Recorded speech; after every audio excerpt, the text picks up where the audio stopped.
nggak sih, kalian membayangkan sedang berjalan santai di tengah kota modern Jepang? Misalnya di kawasan Saitama atau Kawaguchi. Gedung-gedung rapi, transportasi presisi, suasana khas negeri maju. Tapi tiba-tiba, mata kalian menangkap sesuatu yang terasa sangat familiar. Bukan, ini bukan soal restoran Padang yang memang sudah mendunia. Yang kalian lihat justru petunjuk arah, label kemasan makanan di supermarket, sampai peringatan di mesin-mesin publik yang tertulis jelas dalam bahasa Indonesia. Lengkap, gamblang, tanpa basa-basi. Loh, kok bisa? Apakah ini tanda kita sedang menginvasi Jepang secara budaya? Tunggu dulu, jangan salah paham. Ini bukan mimpi, bukan juga hasil editan. Di balik kilau teknologi dan disiplin masyarakat Jepang yang terkenal itu, tersembunyi sebuah fakta mengejutkan yang jarang dibicarakan dunia luar. Negeri Sakura sedang menghadapi krisis serius. Krisis populasi yang kian mengkhawatirkan. Dan yang mengejutkan, sosok yang digadang-gadang menjadi penyelamat masa depan mereka bukanlah robot canggih atau kecerdasan buatan, melainkan anak-anak muda dari Indonesia. Pertanyaannya, kenapa Jepang sampai terlihat begitu membutuhkan tenaga kerja kita? Bahkan, sampai mewajibkan bahasa Indonesia hadir di fasilitas umum mereka. Jawabannya bisa bikin bulu kuduk berdiri bukan karena takut, tapi karena bangga.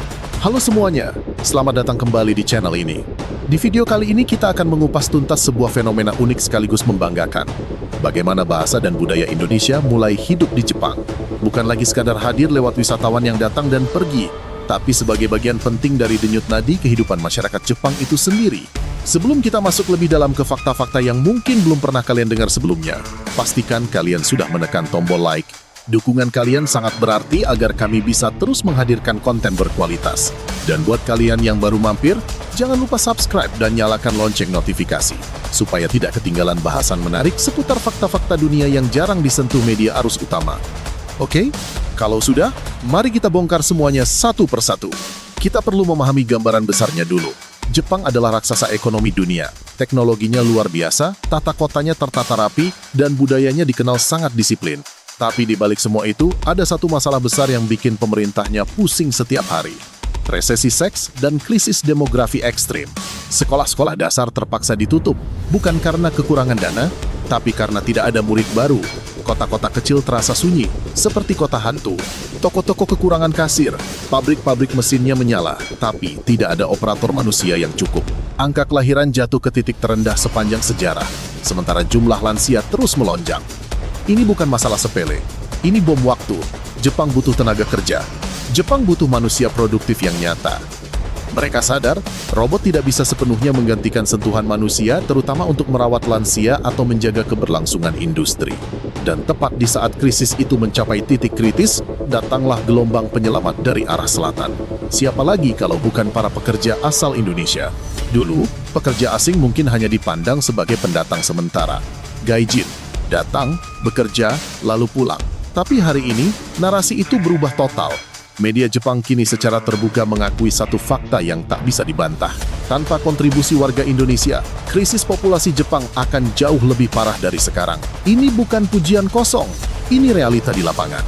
Orang Indonesia kini mengisi sektor-sektor paling vital. Dari pertanian yang menjaga ketahanan pangan, manufaktur berat yang memastikan mobil dan elektronik tetap diproduksi, hingga sektor paling krusial, perawatan lansia. Kenapa Indonesia? Kenapa bukan negara lain? Jawabannya terletak pada karakter. Selain dikenal tangguh dan pekerja keras, orang Indonesia memiliki sesuatu yang sangat mahal, empati dan kehangatan yang tulus. Banyak keluarga Jepang terkejut, sekaligus terharu melihat bagaimana perawat Indonesia merawat orang tua mereka seperti keluarga sendiri. Sikap sopan, budaya hormat pada yang lebih tua, dan senyum yang tulus itu sangat selaras dengan nilai harmoni masyarakat Jepang. Karena itulah, Jepang mulai beradaptasi besar-besaran. Coba kalian datang ke Saitama atau Kawaguchi. Kalian akan menemukan suasana yang terasa akrab, label makanan di supermarket, petunjuk mesin laundry umum, peringatan keselamatan kerja, hingga papan pengumuman di stasiun kini mulai menyertakan bahasa Indonesia, berdampingan dengan bahasa Jepang dan Inggris. Ini bukan sekadar terjemahan. Ini adalah pengakuan.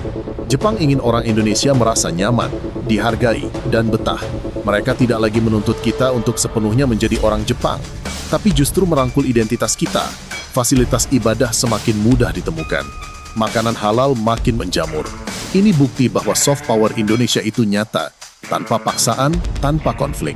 Cukup dengan kerja keras, sikap yang baik, dan konsistensi, bahasa kita kini berdiri sejajar di negeri orang.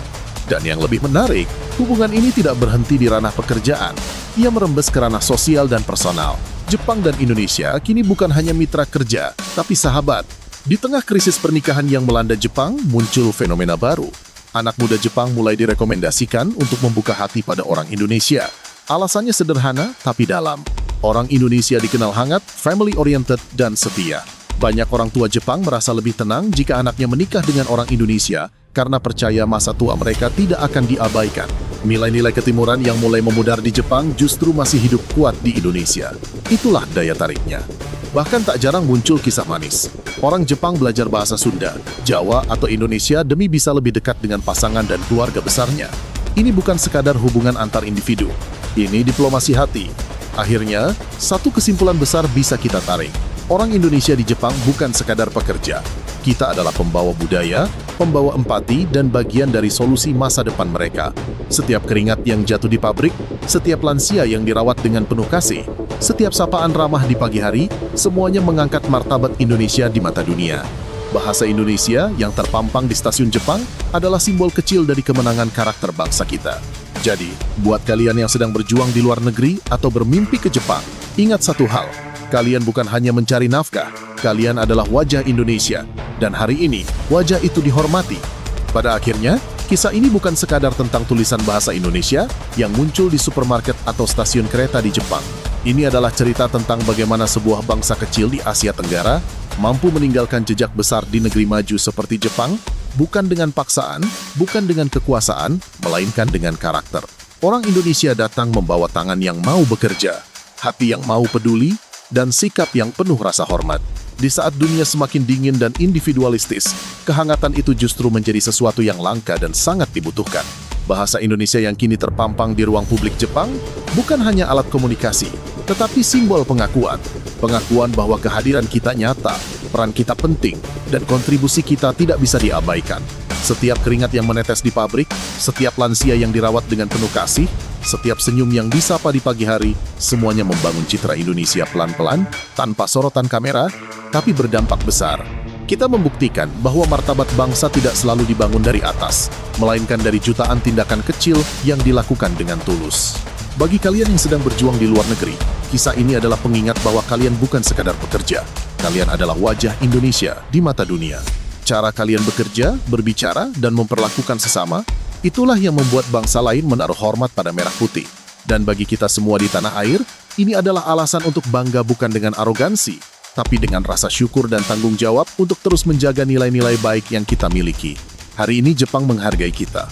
Besok, dunia bisa belajar dari kita. Selama kita tidak kehilangan empati, kerja keras, dan rasa kemanusiaan, Indonesia akan selalu punya tempat terhormat dimanapun kita berpijak.